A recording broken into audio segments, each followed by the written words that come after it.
गुजरात के मुख्यमंत्री श्री भूपेंद्र भाई पटेल, केंद्रीय मंत्रिपरिषद के मेरे सहयोगी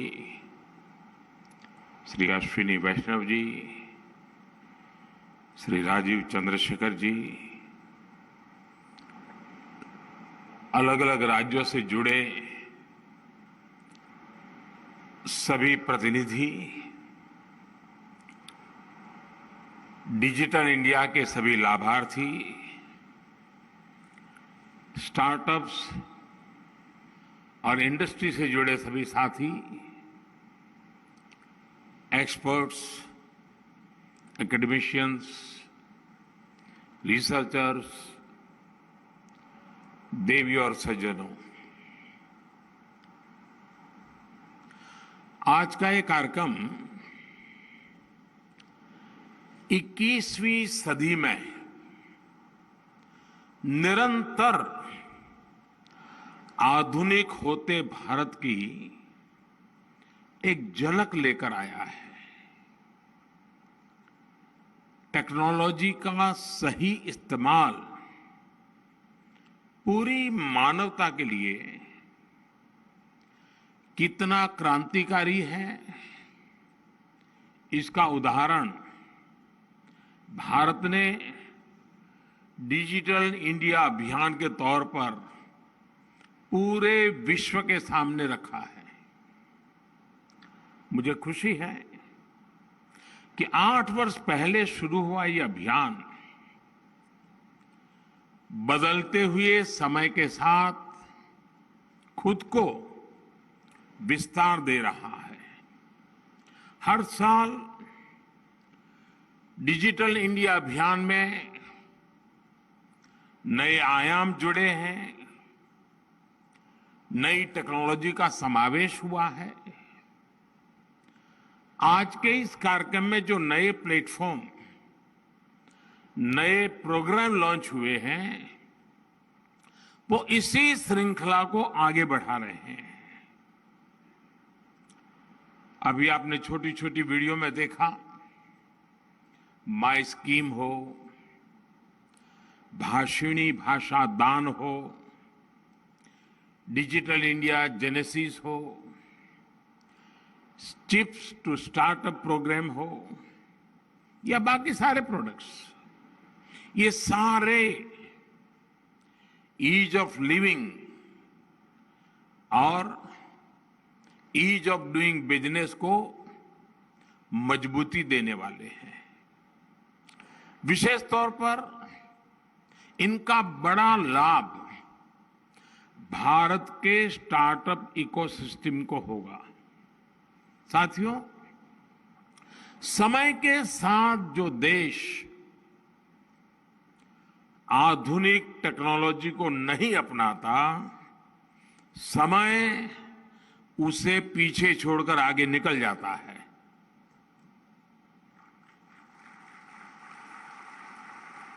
और वो वहीं का वहीं रह जाता है। तीसरी औद्योगिक क्रांति के समय भारत इसका भुक्तभोगी रहा है, लेकिन आज हम ये गर्व से कह सकते हैं कि भारत चौथी औद्योगिक क्रांति, इंडस्ट्री 4.0, आज भारत गर्व से कह सकता है कि हिंदुस्तान दुनिया को दिशा दे रहा है। और मुझे इस बात की दोहरी खुशी है कि गुजरात ने इसमें भी एक तरह से पथ प्रदर्शक की भूमिका निभाई है।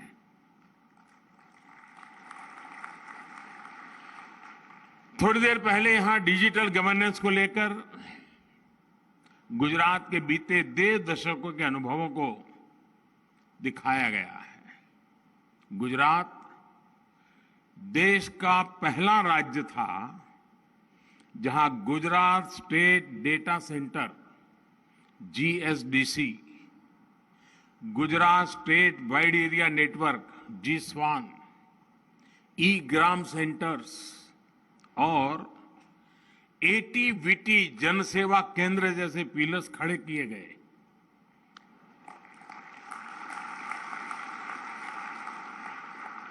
સુરત બારડોલીની પાસે આપણે જ્યાં સુભાષ બાબુ કોંગ્રેસના અધ્યક્ષ બન્યા હતા, ત્યાં સુભાષ બાબુની યાદમાં એક કાર્યક્રમ કર્યો હતો અને ઈ ગ્રામ વિશ્વ ગ્રામનું લોન્ચિંગ કર્યું હતું એ વખતે।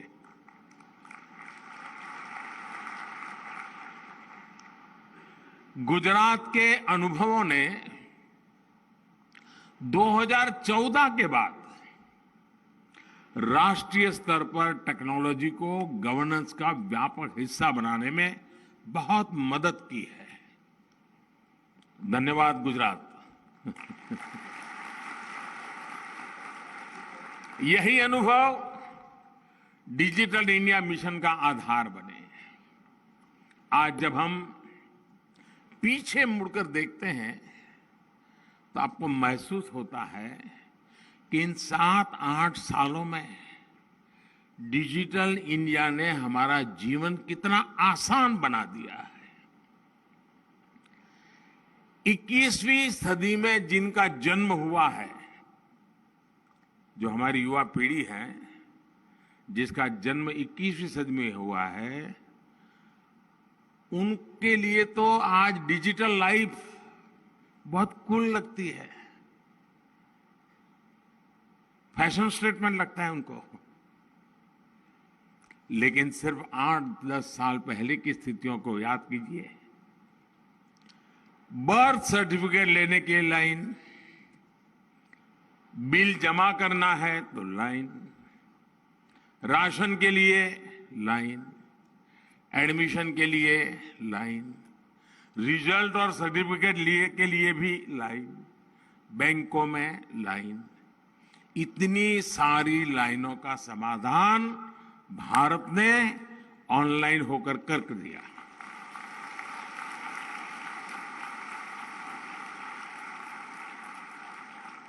आज जन्म प्रमाण पत्र से लेकर सीनियर सिटीजन, वरिष्ठ नागरिक की पहचान देने वाले जीवन प्रमाण पत्र तक सरकार की अधिकतर सेवाएं डिजिटल है। वरना पहले सीनियर सिटीजन को, खास करके पेंशनर को, जाकर के कहना पड़ता था कि मैं जिंदा हूं। जिन कामों के लिए कभी कई कई दिन लग जाते थे, वो आज कुछ पलों में हो जाते हैं। साथियों, आज डिजिटल गवर्नेंस का एक बेहतरीन इंफ्रास्ट्रक्चर भारत में है।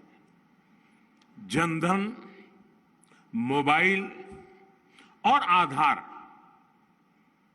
जेम, JAM, ये इसकी जो त्रिशक्ति का देश के गरीब और मिडिल क्लास को सबसे अधिक लाभ हुआ है। इससे जो सुविधा मिली है और जो पारदर्शिता आई है, उससे देश के करोड़ों परिवारों का पैसा बच रहा है। 8 साल पहले इंटरनेट डेटा के लिए जितना पैसा खर्च करना पड़ता था, उससे कई गुना कम, यानी एक प्रकार से नगण्य, उस कीमत में आज उससे भी बेहतर डेटा सुविधा मिल रही है। पहले बिल भरने के लिए,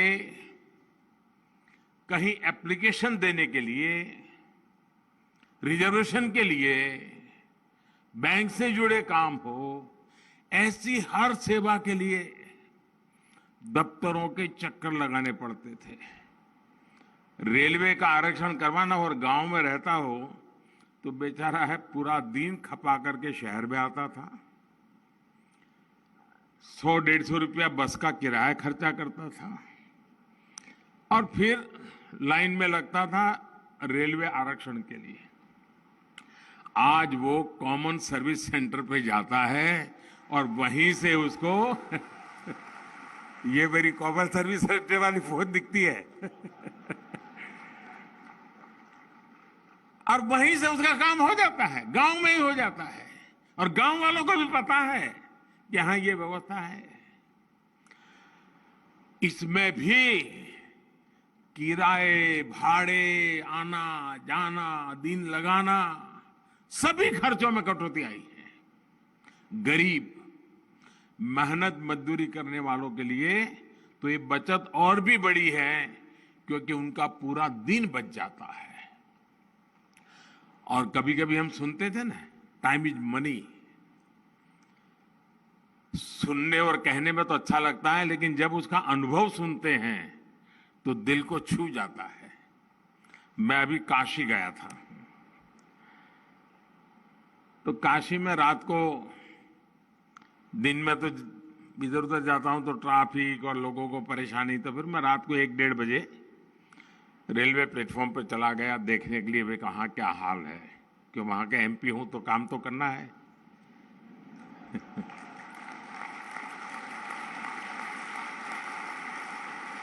तो मैं वहां पैसेंजरों से बात कर रहा था, स्टेशन मास्टर से बात कर रहा था, क्योंकि मेरा सरप्राइज विजिट था, कोई बता के तो गया नहीं था। तो मैंने कहा भाई ये जो वंदे भारत ट्रेन चल रही है, क्या अनुभव है और ऑक्यूपेंसी कैसी रहती? अरे बोले साहब इतनी उसकी मांग है कि हमें कम पड़ रहे हैं।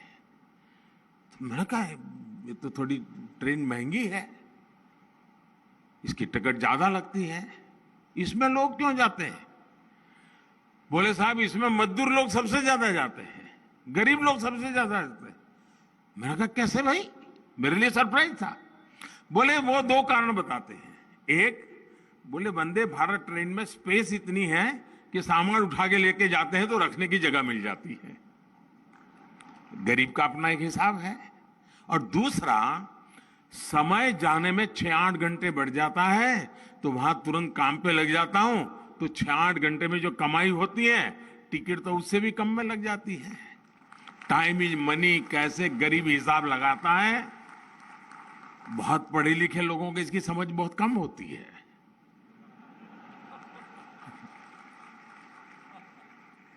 साथियों, ई संजीवनी जैसी टेली कंसल्टेशन की जो सेवा शुरू हुई है, मोबाइल फोन से बड़े बड़े अस्पताल, बड़े बड़े डॉक्टरों के साथ प्राइमरी सारी चीजें पूरी हो जाती है।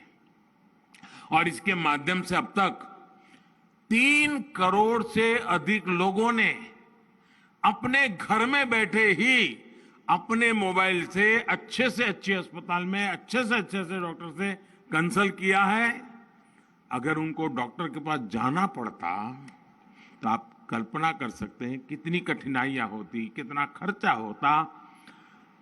ये सारी चीजें डिजिटल इंडिया सेवा के कारण जरूरत नहीं पड़ी। साथियों, सबसे बड़ी बात जो पारदर्शिता इससे आई है, उसने गरीब और मध्यम वर्ग को अनेक स्तरों पर चलने वाले भ्रष्टाचार से मुक्ति दी है।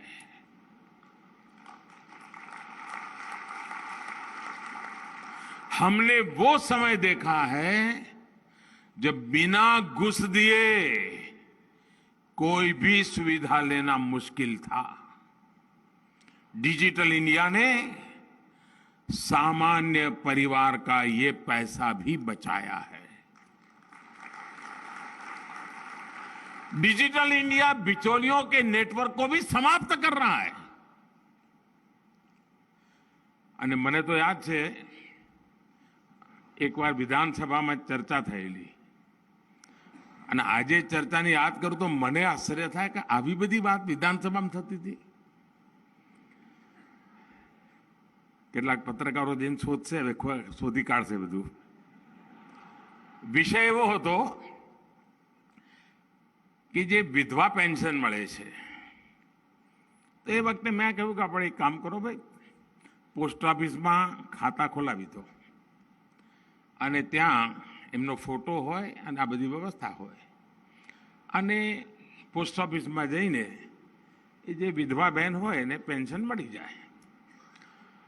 હોબાળો મચી ગયો, તોફાન મચી ગયો. મોદી સાહેબ, તમે શું લાયા છો? વિધવા બેન ઘરની બહાર નીકળે કેવી રીતે? એ બેંકમાં જાય, પોસ્ટ ઓફિસમાં જાય કેવી રીતે?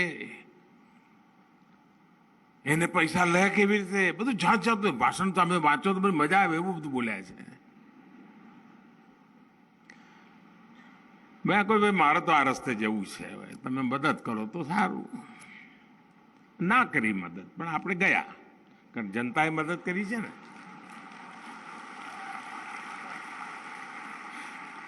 પણ આ તોફાન શું કરવા મચાવતા હતા સાહેબ? એમને વિધવાની ચિંતા નહોતી. જ્યારે અમે પોસ્ટ ઓફિસમાં ફોટો, પહેચાન, આ બધી વ્યવસ્થા ઊભી કરી ત્યારે તો આ ડિજિટલની દુનિયા એટલી બધી પહોંચી નહોતી. તમને આશ્ચર્ય થશે, સેંકડો વિધવા એવી મળી કે જે દીકરીનો જન્મ જ નહોતો થયો ને વિધવા થઈ ગઈ હતી ને પેન્શન જતું હતું. હવે આ કોના ખાતામાં જતું હશે તમને ખબર પડી હશે. એટલે કાગા રોડ થાય કે ના થાય, આવા બધા બૂચબંધ કરી દઈએ એટલે તકલીફ તો પડે ને ભાઈ.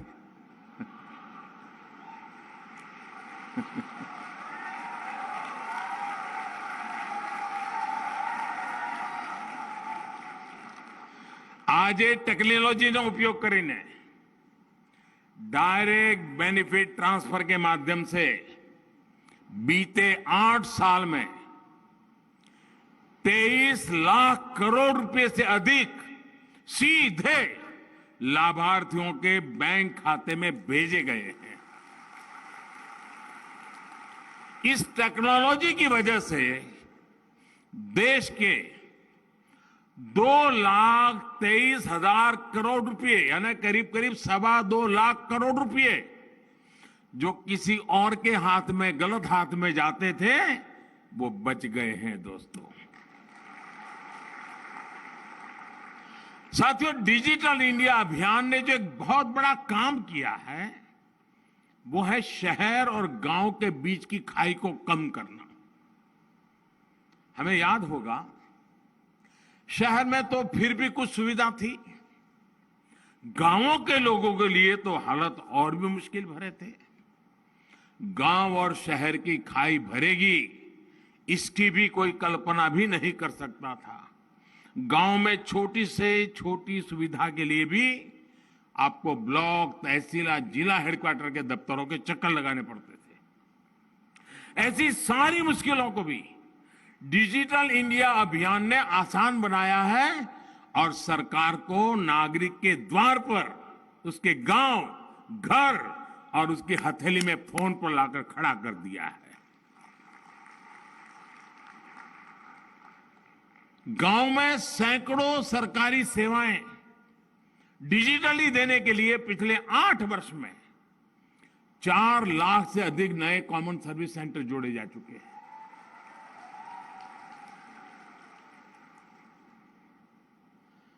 आज गांव के लोग इन केंद्रों से डिजिटल इंडिया का लाभ ले रहे हैं. मैं पिछले दिनों ત્યાં દાહોદ આવ્યો હતો, તો દાહોદમાં બધા મારા આદિવાસી ભાઈ બહેનોને મળવાનું થયું. તો એમાં એક દિવ્યાંગ કપલ હતું, 30-32 વર્ષની ઉંમર હશે. એણે મુદ્રા યોજનામાંથી પૈસા લીધા,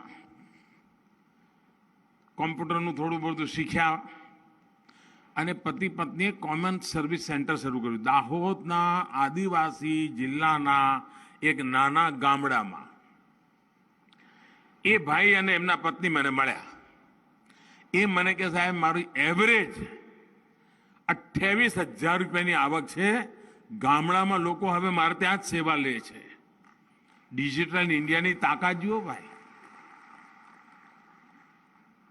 1.25 लाख से अधिक कॉमन सर्विस सेंटर, ग्रामीण स्टोर, अब ई कॉमर्स को भी ग्रामीण भारत तक ले जा रहे हैं. एक बीजो अनुभव વ્યવસ્થાઓનો કેવી રીતે લાભ લેવાય.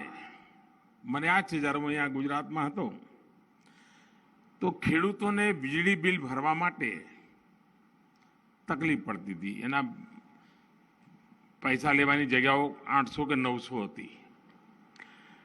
મોડો પડે એટલે નિયમ પ્રમાણે વીજળી કનેક્શન કપાઈ જાય ફરી કનેક્શન લેવું એટલે બીજું પાછું પેમેન્ટ કરવું પડે.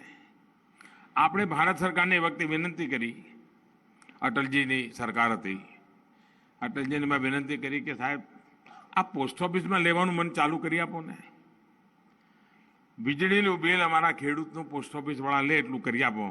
અટલજીએ મારી વાત માની અને ગુજરાતમાં ખેડૂતોને વીજળીની તકલીફમાંથી મુક્તિ મળી ગઈ હતી. વ્યવસ્થાઓ ઉપયોગ કેમ કરાય એવો હમણાં એક પ્રયોગ મેં દિલ્હીમાં ગયા પછી કર્યો. આદત તો જાય નહીં કારણ કે આપણે અમદાવાદી સિંગલ ફેર ડબલ જર્ની વાળો ટેવ પડેલી એટલે આપણે રેલવેની પોતાનું વાઈફાઈ બહુ સ્ટ્રોંગ નેટવર્ક છે. એટલે એ વખતે અમારા રેલવેના મિત્રોને કહ્યું, આ 2019ની ચૂંટણી પહેલાની વાત છે, મેં એમને કહ્યું કે ભાઈ રેલવેના જે પ્લેટફોર્મ છે એના પર વાઈફાઈ મફત કરી દો અને આજુબાજુના ગામડાના બાળકોને ત્યાં આવીને ભણવું હોય તો આવે, એને વાઈફાઈ મફત મળે, એને કનેક્ટિવિટી મળી જાય, અને જે વાંચવું હોય ભણવું હોય ભણે. તમને આશ્ચર્ય થશે, હું એકવાર વર્ચ્યુઅલી કેટલાક વિદ્યાર્થીઓ સાથે વાત કરતો હતો. અનેક લોકો કોમ્પિટિટિવ એક્ઝામની તૈયારી રેલવે પ્લેટફોર્મ પર મફત વાઈફાઈથી કરતા હતા અને પાસ થતા હતા. કોચિંગ ક્લાસમાં જવાનું નહીં, ખર્ચા કરવાના નહીં, ઘર છોડવાનું નહીં, હાથ પડે બાના હાથનો રોટલો ખાવા મળે અને ભણવાનું. રેલવેના પ્લેટફોર્મ પરનો ઉપયોગ, ડિજિટલ ઇન્ડિયાની તાકાત જુઓ દોસ્તો. पीएम स्वामित्व योजना, शायद शहर के बहुत कम लोगों का इस पर ध्यान गया है. पहली बार शहरों की तरह गांव के घरों का मैपिंग और डिजिटल लीगल डॉक्यूमेंट ग्रामीणों को देने का काम चल रहा है. ड्रोन गांव के अंदर जाकर के हर घर का ऊपर से मैपिंग करता है, मैप बनाता है, वो कन्विंस होता है, उसको सर्टिफिकेट मिलता है. अब उसके कोर्ट कचहरी के सारे झंझट बंद. ये है डिजिटल इंडिया की ताकत. डिजिटल इंडिया अभियान ने देश में बड़ी संख्या में रोजगार और स्वरोजगार के अवसर भी बनाए हैं.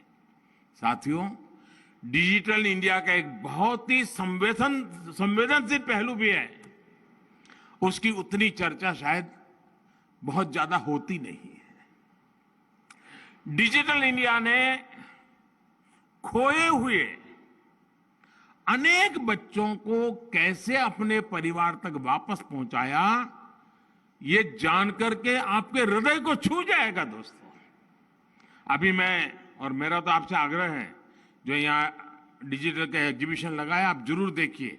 आप तो देखिए, अपने बच्चों को लेकर के दोबारा आइए. कैसे दुनिया बदल रही है वहां जाकर के देखोगे तो पता चलेगा. मुझे वहां अभी एक बेटिया से मिलना हुआ. वो बेटी 6 साल की थी तो अपने परिवार से बिछुड़ गई. रेलवे प्लेटफॉर्म पर मां का हाथ छूट गया, वो किसी और ट्रेन में बैठ गई. माता पिता के बारे में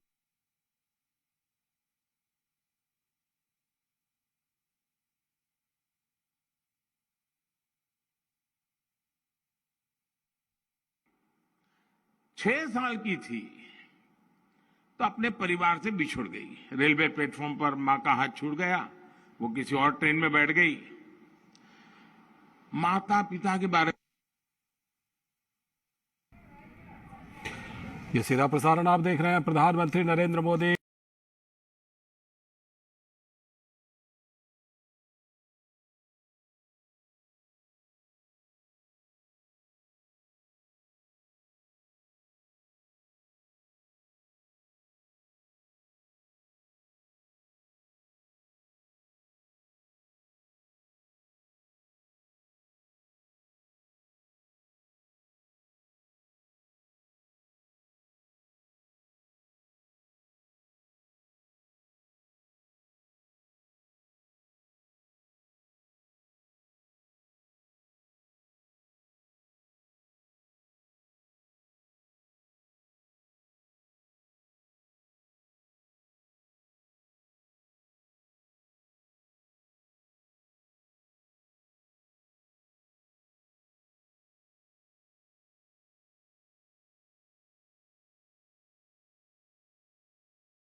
आपको भी ये जानकर के अच्छा लगेगा और मेरी जानकारी है ऐसे अनेक स्थानों से 500 से अधिक बच्चे इस टेक्नोलॉजी की मदद बीते 8 वर्षों में डिजिटल इंडिया ने देश में जो सामर्थ्य पैदा किया है उसने कोरोना वैश्विक महामारी से मुकाबला करने में भारत की बहुत मदद की है।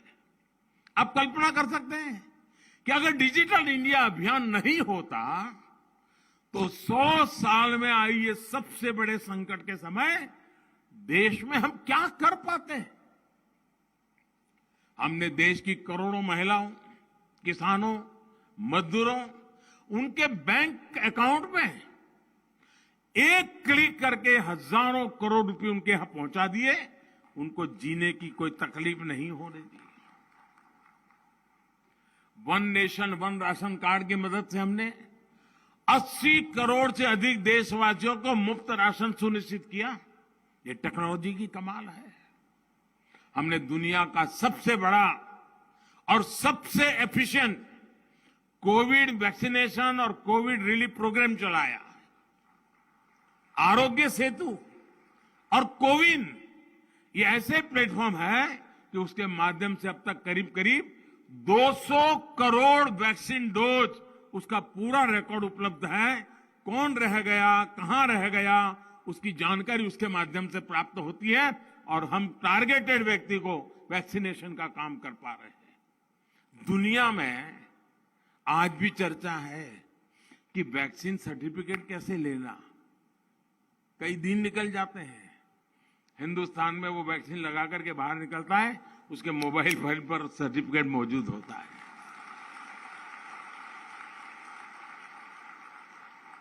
दुनिया कोविन के द्वारा वैक्सीनेशन का डिटेल सर्टिफिकेट की जानकारी की चर्चा कर रहा है। हिंदुस्तान में कुछ लोग, उनका कांटा इसी बात पे अटक गया कि इस पर मोदी की फोटो क्यों है। इतना बड़ा खाब, उनका दिमाग वही अटक गया। साथियों, भारत का डिजिटल फिनटेक सॉल्यूशन और आज युग फिनटेक का है, इसके विषय में भी मैं कहूंगा। कभी पार्लियामेंट के अंदर एक बार चर्चा हुई है, वो सुन देख लेना, जिसमें देश के भूतपूर्व वित्त मंत्री जी भाषण कर रहे हैं कि लोगों के पास मोबाइल फोन नहीं है, लोग डिजिटल कैसे करेंगे, पता नहीं क्या क्या वो बोले हैं। आप सुनोगे तो आपको आश्चर्य होगा। ये बहुत पढ़े लिखे लोगों का यही तो हाल होता है जी।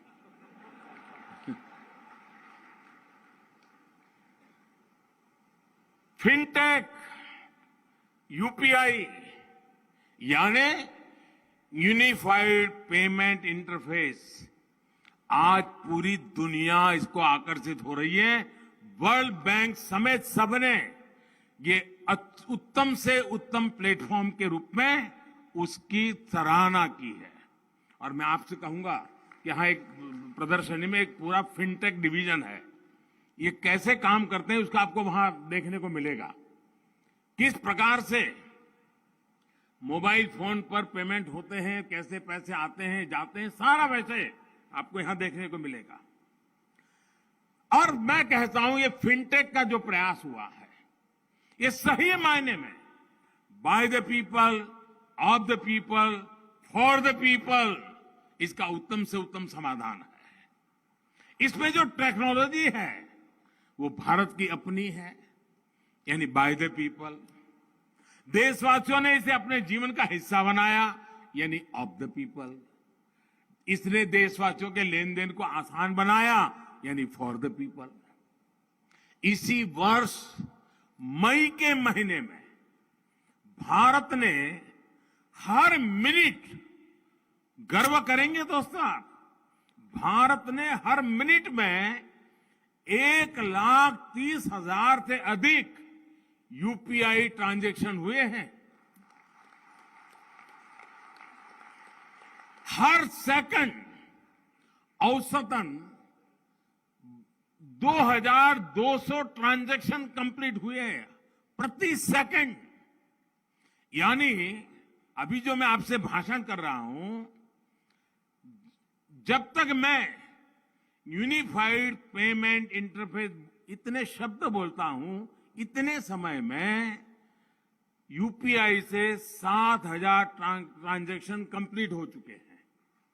मैं जो 2 शब्द बोल रहा हूं इतने समय में, ये काम आज डिजिटल इंडिया के माध्यम से हो रहा है। और साथियों, आपको गर्व होगा, भारत के कोई कहता है अनपढ़ है, टिकना है, फलाना है, ये है, वो है, पता सो बताता है। वो देश की ताकत देखिए, मेरे देशवासियों की ताकत देखिए। दुनिया के समृद्ध देश, उनके सामने मेरा देश, जो डेवलपिंग कंट्री की दुनिया में है, दुनिया का 40% डिजिटल लेन देन हमारे हिंदुस्तान में होता है दोस्तों। इसमें भी भीम यूपीआई आज सरल डिजिटल ट्रांजैक्शन का सशक्त माध्यम बनकर उभरा है। और सबसे बड़ी बात, आज किसी मॉल के भीतर बड़े बड़े ब्रांड्स बेचने वाले के पास ट्रांजैक्शन की जो टेक्नोलॉजी है, वही टेक्नोलॉजी आज उसके सामने रेहड़ी पटरी वाला और ठेला वालों बैठो है ना, आप फुटपाथ पर 700-800 रुपया कमाते हो, ऐसा मेहनतकश मजदूर के पास भी वही व्यवस्था है जो बड़े बड़े मॉल में अमीरों के पास है। वरना वो दिन भी हमने देखे जब बड़ी बड़ी दुकानों में क्रेडिट और डेबिट कार्ड चलते थे और रेहड़ी ठेले वाला साथी ग्राहक के लिए छूटे पैसे की तलाश में ही रहता था। और अभी तो मैं देख रहा था, एक दिन बिहार का कोई प्लेटफॉर्म पर कोई भिक्षा मांग रहा था, तो वो डिजिटल पैसे लेता था। वो अपना क्यूआर कोड बताता था। अब देखिए भाई, दोनों हर किसी पास, अमीर हो या गरीब,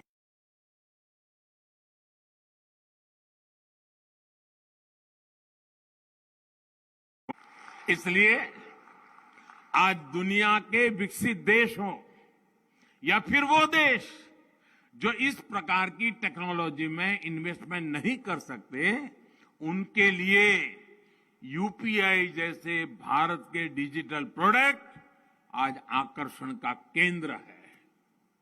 हमारे डिजिटल सॉल्यूशंस में स्केल भी है, ये सिक्योर भी है और डेमोक्रेटिक वैल्यूज भी है।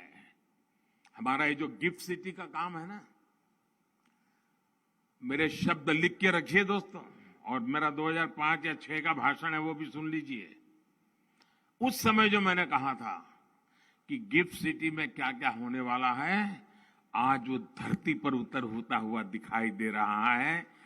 और आने वाले दिनों में फिनटेक की दुनिया में, डेटा सिक्योरिटी के विषय में, फाइनेंस की दुनिया में गिफ्ट सिटी एक बहुत बड़ी ताकत बनकर के उभर रहा है। ये सिर्फ गुजरात नहीं, पूरे हिंदुस्तान की आन बान शान बन रहा है। साथियों, डिजिटल इंडिया भविष्य में भी भारत की नई अर्थव्यवस्था का ठोस आधार बने, इंडस्ट्री 4.0 में भारत को अग्रणी रखे, इसके लिए भी आज अनेक प्रकार के इनिशिएटिव लिए जा रहे हैं, प्रयास किए जा रहे हैं। आज AI, blockchain, AR, VR, 3D printing, drones, robotics, green energy, ऐसे अनेक न्यू एज इंडस्ट्रीज के लिए 100 से अधिक स्किल डेवलपमेंट के कोर्सेज चलाए जा रहे हैं देश भर में। हमारा प्रयास है कि विभिन्न संस्थाओं के साथ मिलकर आने वाले 4-5 सालों में 14-15 लाख युवाओं को फ्यूचर स्किल्स के लिए रीस्किल और अपस्किल किया जाए, उस दिशा में हमारा प्रयास है। इंडस्ट्री 4.0 के लिए जरूरी स्किल्स तैयार करने के लिए आज स्कूल के स्तर पर भी फोकस है। करीब 10,000 अटल टिंकरिंग लैब में आज 75 लाख से अधिक छात्र छात्राएं इनोवेटिव आइडियाज पर काम कर रहे हैं, आधुनिक टेक्नोलॉजी से रूबरू हो रहे हैं। अभी मैं यहां प्रदर्शनी देखने गया था, मेरे मन को इतना आनंद हुआ कि दूर सुदूर कोई ओडिशा की बेटी है, कोई त्रिपुरा की बेटी है, कोई उत्तर प्रदेश के कोई इंटीरियर गांव की बेटी है, वो अपनी प्रोडक्ट लेकर के आई है। 15 साल, 16 साल, 18 साल की बच्चियां दुनिया की समस्याओं का समाधान लेकर के आई है। आप जब उन बच्चियों से बात करोगे तो आपको लगेगा ये मेरे देश की ताकत है। दोस्तों, अटल टिंकरिंग लैब के कारण स्कूल के अंदर ये जो वातावरण बना है, उसी का ये नतीजा है कि बच्चे बड़ी बात लेकर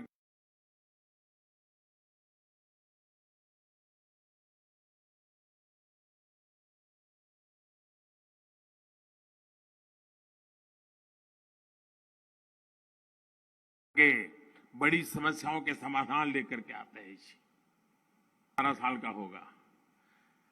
मैंने उसको अपना परिचय पूछा, वो कहता है मैं तो ब्रांड एम्बेसडर हूं। यानी डिजिटल इंडिया के क्षेत्र में हम जो इक्विपमेंट को लेकर के काम कर रहे हैं, मैं उसका ब्रांड एम्बेसडर हूं। इतने कॉन्फिडेंस से वो बात कर रहा था। यानी ये सामर्थ्य जब देखते हैं तो विश्वास और मजबूत हो जाता है। ये देश सपने साकार करके रहेगा, संकल्प पूरे करके रहेगा। साथियों, नई राष्ट्रीय शिक्षा नीति भी टेक्नोलॉजी के लिए जरूरी माइंडसेट तैयार करने में महत्वपूर्ण भूमिका निभाने वाली है। अटल इंक्यूबेशन सेंटर्स का एक बहुत बड़ा नेटवर्क देश में तैयार किया जा रहा है। इसी प्रकार पीएम ग्रामीण डिजिटल साक्षरता अभियान यानी पीएम दिशा देश में डिजिटल सशक्तिकरण को प्रोत्साहित करने का एक अभियान चला रहा है। अभी तक इसके 40,000 से अधिक सेंटर देश भर में बन चुके हैं और 5 करोड़ से अधिक लोगों को ट्रेनिंग दी जा चुकी है।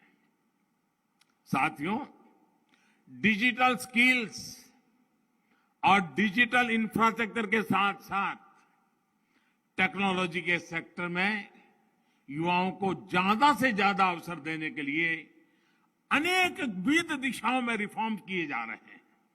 स्पेस हो, मैपिंग हो, ड्रोन हो, गेमिंग और एनिमेशन हो, ऐसे अनेक सेक्टर जो फ्यूचर डिजिटल टेक को विस्तार देने वाले हैं, उनको इनोवेशन के लिए खोल दिया गया है। इनस्पेस, अब इनस्पेस का हेडक्वार्टर अहमदाबाद में बना है। इनस्पेस और नई ड्रोन पॉलिसी जैसे प्रावधान आने वाले वर्षों में भारत के टेक पोटेंशियल को इस दशक में नई ऊर्जा देंगे। मैं जब यहां इनस्पेस के हेडक्वार्टर के उद्घाटन के लिए आया था पिछले महीने, तो कुछ बच्चों से मेरी बातचीत हुई। स्कूल के बच्चे थे, वे सैटेलाइट छोड़ने की तैयारी कर रहे हैं, अंतरिक्ष में सैटेलाइट छोड़ने की तैयारी कर रहे हैं। तो मुझे वहां बताया गया कि हम आजादी के अमृत महोत्सव के निमित्त स्कूल के बच्चों द्वारा बनाए 75 सैटेलाइट आसमान में छोड़ने वाले, अंतरिक्ष में छोड़ने वाले हैं। ये मेरे देश की स्कूल की शिक्षा में हो रहा है। दोस्तों, साथियों, आज भारत अगले 3-4 साल में इलेक्ट्रॉनिक मैन्युफैक्चरिंग को $300 बिलियन से भी ऊपर ले जाने के लक्ष्य पर काम कर रहा है। भारत चिप टेकर से चिप मेकर बनना चाहता है। सेमीकंडक्टर्स का उत्पादन बढ़ाने के लिए भारत में तेजी से निवेश बढ़ रहा है। पीएलआई स्कीम से भी इसमें मदद मिल रही है। यानी मेक इन इंडिया की शक्ति और डिजिटल इंडिया की ताकत की डबल डोज भारत में इंडस्ट्री 4.0 को नई ऊंचाई पर ले जाने वाली है।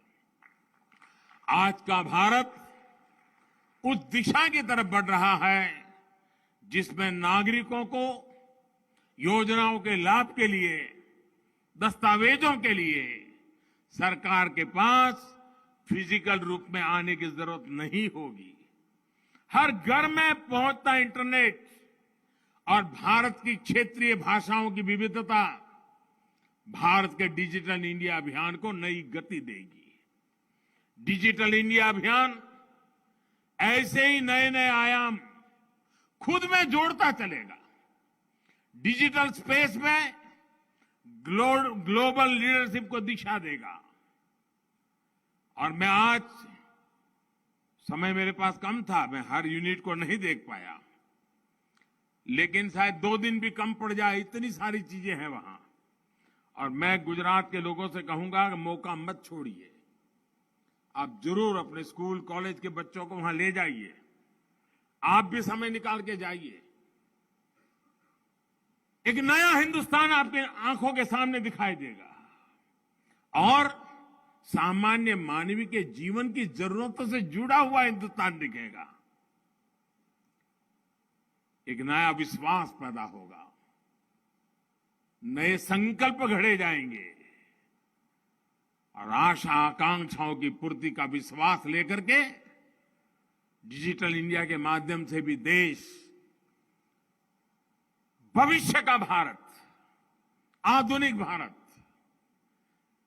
समृद्ध और सशक्त भारत, उस दिशा में आगे बढ़ने की तैयारी की तरफ तेज गति से बढ़ रहा है।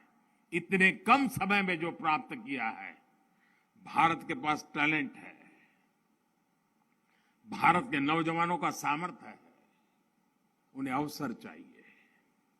और आज देश में एक ऐसी सरकार है जो देश की जनता पे भरोसा करती है, देश के नौजवान पे भरोसा करती है और उसको नए प्रयोग करने के लिए अवसर दे रही है। और उसी का परिणाम है कि देश अनेक दिशाओं में अभूतपूर्व ताकत के साथ आगे बढ़ रहा है। इस डिजिटल इंडिया वीक के लिए मैं आपको बहुत शुभकामनाएं देता हूं। आने वाले 2-3 दिन तो ये शायद प्रदर्शनी चालू रहेगी, उसका लाभ आप लोग लेंगे। फिर से एक बार मैं भारत सरकार के विभाग का भी अभिनंदन करता हूं कि उन्होंने इतना बढ़िया कार्यक्रम की रचना की। मुझे आज मैं सुबह तेलंगाना था, फिर आंध्र चला गया और फिर यहां आपके बीच आने का मुझे मौका मिला और अच्छा लगता है। आप सबका उत्साह देखता हूं, उमंग देखता हूं तो और आनंद आता है। तो इस कार्यक्रम को गुजरात में करने के लिए मैं डिपार्टमेंट को बधाई देता हूं और इतना शानदार कार्यक्रम करने के लिए अभिनंदन करता हूं। और देश भर के नौजवानों के लिए ये प्रेरणा बन के रहेगा। इसी विश्वास के साथ आप सबको बहुत बहुत शुभकामनाएं। धन्यवाद।